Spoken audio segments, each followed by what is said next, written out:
Hi south FTFS weavers. தொட்டாச்சினிங்கி படம் மூலமாக தமிழ் சினிமாவில் அறிமுகமான தேவயானி எடுத்த எடுப்பிலேயே காதல் கோட்டை படத்தில் அஜித்துக்கு ஜோடியாகவும், நினைத்தேன் வந்தாய் படத்தில் விஜய்க்கு ஜோடியாகவும் நடித்தாங்க. இந்த படங்களுக்கு அப்புறமா தமிழ் சினிமாவில் தேவயானியோடைய மார்க்கெட் கொடிகட்டி பறக்க ஆரம்பிச்சிச்சு.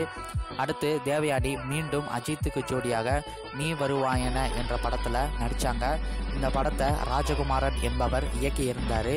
நீ வருவாயன படத்துக்கு அப்புறமா தேவயானி திரும்பவும் ராஜகுமாரன் இயக்கத்தில் விண்ணுக்கும் மண்ணுக்கும் என்ற படத்தில் நடித்ததால் தேவயானியும் ராஜகுமாரனும் காதலிக்கிறாங்கன்னு பல கிசுகிசுகளும் சில தப்பான செய்திகளையும் வெளிவந்துச்சு.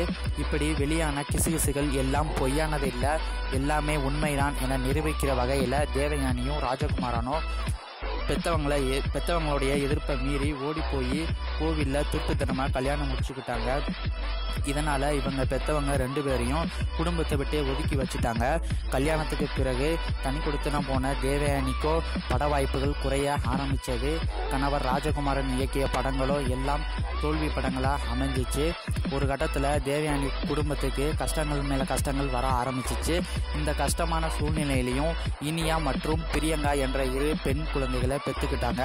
இதனால் வறுமையில் வாடி போன தேவயானி தன்னோட குடும்பத்தோட பண தேவைக்காக சென்னையில் பிரபல ஸ்கூலில் இப்போது டீச்சராக வேலை பார்த்துக்கிட்டு இருக்காங்க. இந்த ஆசிரியர் தொழில் அவங்களுக்கு நல்ல இனிமையும் அதே சமயத்தில் சந்தோஷத்தையும் தருவதாக சில பேட்டிகளில் சொல்லியிருக்காங்க.